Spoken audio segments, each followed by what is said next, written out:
Good day, YouTube. This is Jay Money with Falling Forward Financial. Hope everybody out there had a great weekend. Wanted to go over NIO. Got a bunch of information here. I've covered them numerous times here on the channel into a lot of different EVs and charging stations and anything we can make money off of all the things that revolve around EVs. So back to NIO. And that is the ticker NIO, and you can see I have it pulled up here on Robinhood. It's had quite the haircut, almost a $30 haircut, almost cut in half here in the last 3 months.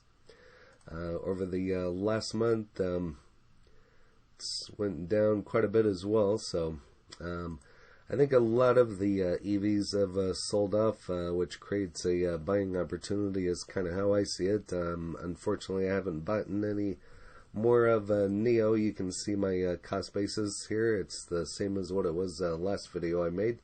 And today it's even running down about $2. So I still have 3 shares here at $48.06. I'm not about to sell them anytime soon. Just hang on to them. If you don't know what this is or what NIO is, go ahead and pause and go over that. They're in the electric vehicles. They've been around since 2014, a $58 billion market cap. And not too bad at ratings, 61%. And here's when I bought mine back in November. I think I bought NIO, Liato, and Xpeng all on the same day. I just did an Xpeng video last week, so feel free to check that out in the library.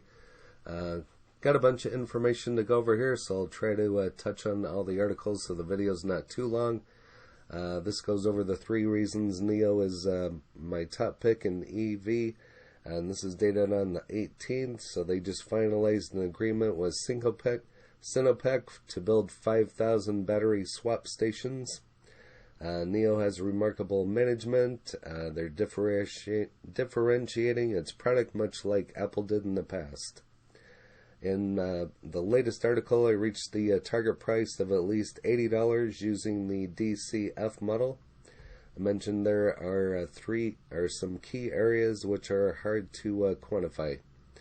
And so this just kind of goes over a bunch of information, kind of a bullish statement.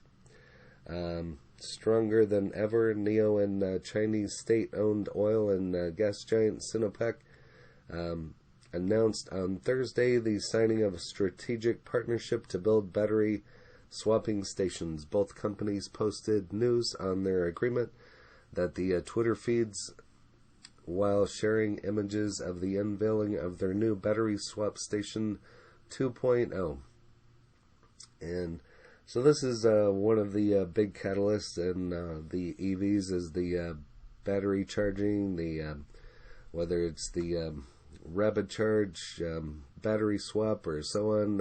Everybody wants to get to the microwave instead of the oven in the charging. So that's what the rush is about with the EVs right now. So, but this goes over how it's stated. They will aim to have 5,000 battery swap stations on their network by 2025. So I feel this next decade between EVs, battery stations, and whatever else the next company comes up with, it's going to be a real interesting decade. And if done right, a lot of people should be able to make some money, and that's what it's all about. With the EVs. That's why I got into them, because it's a wave of the future. So on NIO's side, the company goal, which it has described as conservative, is to have 500 battery swap stations by the end of 2021. And so then they'll have to tenfold by 2025. So that's a pretty good start. So got 4 years, so they'll have to ramp it up and do 1,000 or so the next couple years to meet that 5,000 goal. But feel free to pause and go over the rest of the information there yourself. It's quite lengthy. The 2.0 version of these allows drivers to complete the battery swap without leaving their car and can perform it up to 312 swaps per day. So, cool technology, I feel. Just pull in and it's just kind of like swapping out a battery. From the videos that I've seen, it looks like it does it on its own, and just as it says here, you don't have to get out of the car, and it's a subscription fee to rent the charged batteries, so that'll be recurring revenue. Tesla started the idea of battery swapping in 2013, but abandoned the program in 2016 in favor of its superchargers. So there's probably going to be battery swapping, superchargers, all kinds of chargers out there to probably start off with one and switch to another and just keep upgrading, and it's just kind of like everything else goes. So this has allowed Tesla to provide over 20,000 superchargers to its customers around the world. However, the EV presence increasing fast, the economies of scale may cause a shift in which in most efficient of the two solutions. Ford's also working on quite a few different products. I just did a video about them last week as well. GM's got a bunch of products coming out, EV products. California is going to have just EV sales by 2030. I just read Washington is going to be the same way by 2030. So lots of changes going to happen in the next decade in regards to the ICE as opposed to the EVs, and so it should be a good thing. So just got to have the right investments, and I feel it always pays to diversify and into the best companies, and but not over diversify. So just got to find that happy medium. But still a lot of information in here, so like I said, feel free to pause and go over the rest there for yourself. We got more information here coming out. So they also have a auto show going on today, which I thought was interesting, where the stock had still went down. So a bunch of beautiful cars here, everybody checking them out. So in Shanghai, International Automobile Industry Exhibition kicked off Monday in China's financial hub. A multi-day event aimed at showcasing the best and brightest car innovations in the world's biggest vehicle market.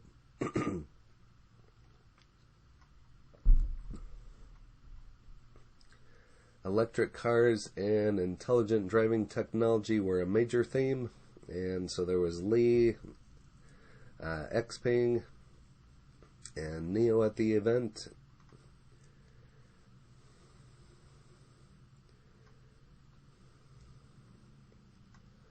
So this looks kind of interesting here.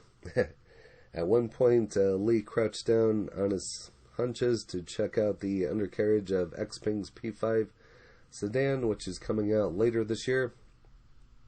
Li also listened carefully to his introduction of Xpeng's model flying car and asked for details about some of the components used. So rather interesting. Xpeng flying car. You see two props here. Looks like two props here. Very interesting. Wave of the future right around the corner here. Feel free to pause and go over some of this information, as it's kind of a lengthy one as well.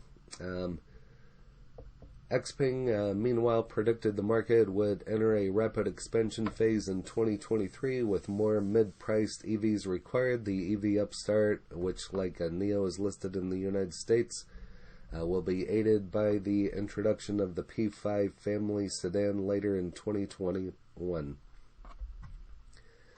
So to compete with Tesla, as you all follow Tesla, I just did a Tesla video last week as well. They're working on the $25,000 sedan, and just to be more competitive, which is a good thing to compete. And so you have the best of both the worlds. You're getting a more reasonable, cheaper car and a EV car. Not that the quality is bad. They're just pricing for perfection and for sales. Volkswagen eyes Tesla in China, so Volkswagen has got a lot of talk going on as they're going to be competing with Tesla. And here it shows off-road sales growth.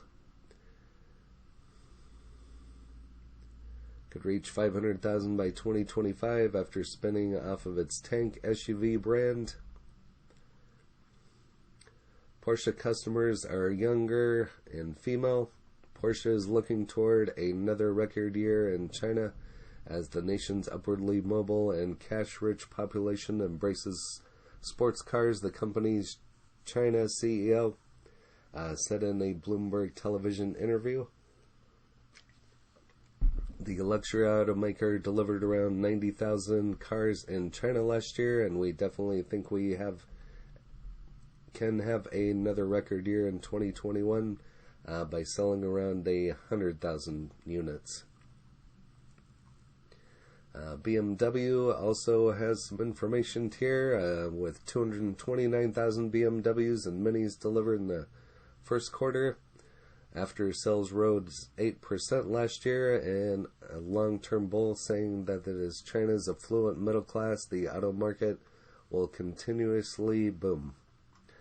So I feel all of them are going to have a little bit of piece of the pie. So everybody, there's a lot of people loyal to BMW, to Porsche. People like what they like, so and they continue buying what they like. And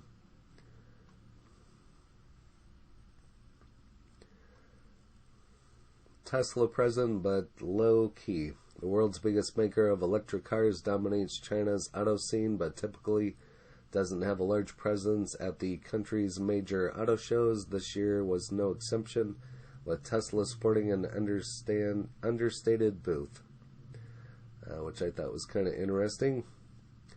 Palo Alto, California-based company only had 4 models on display, all made in China, at its Gigafactory in Shanghai. Model 3 Standard, Model 3 High Performance, along with Model Y Long Range and Model Y High Performance. So very interesting. They didn't have too much on display. Maybe they feel they don't need to. So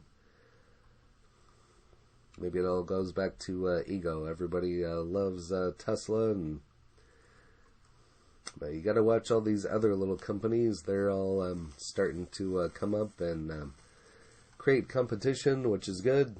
Just like Target, Walmart, Amazon, a bunch of other e-commerce. It's all good. It's all competition. All keeps the prices down. Volvo. I've heard a lot of talk about Volvo as well. They have some new models coming out as well. So back to NIO here. The big short selling news driving interest in NIO Today. So I know there's been a lot of people shorting it from what I've heard in the last probably weeks to a month. NIO is trading last week, opens on Monday after the Chinese electric automaker stock has revealed to have seen the greatest increase in short interest. NIO stock lost 5% last week.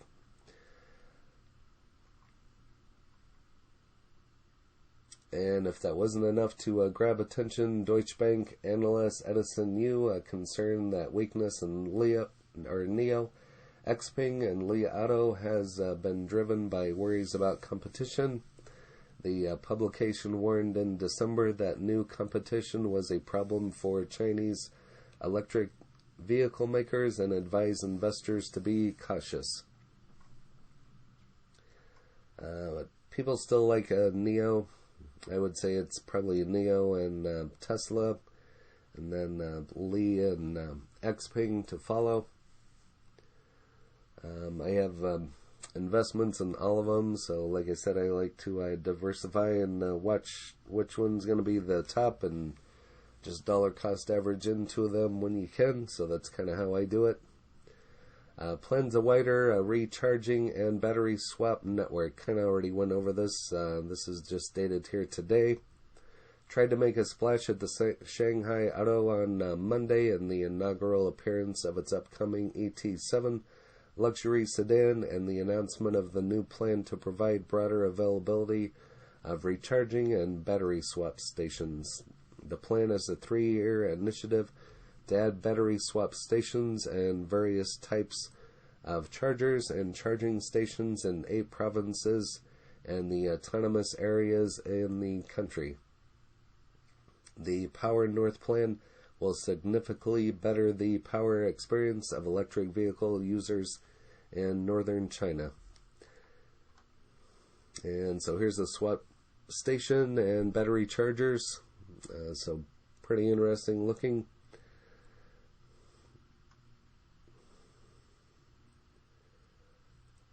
So it will result in a battery swap station or charge station about every 60 miles on average along highways and will increase the intensity of charging and swapping stations in urban areas. So soon you'll see them just as popular as gas stations, probably be one on every 2, 3, 5 mile radius in cities, I'm sure, within the next decade.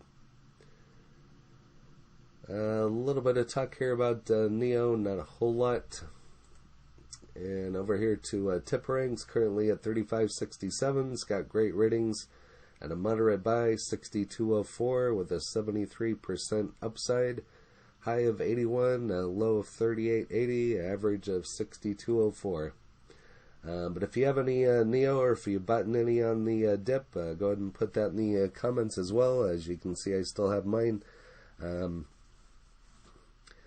My cash has been deployed some other places, so I have not bought any more here. I'm still watching it. I would like to buy some more here in the $34, $35 range and lower my cost basis. Like to get it down to 40 would be nice.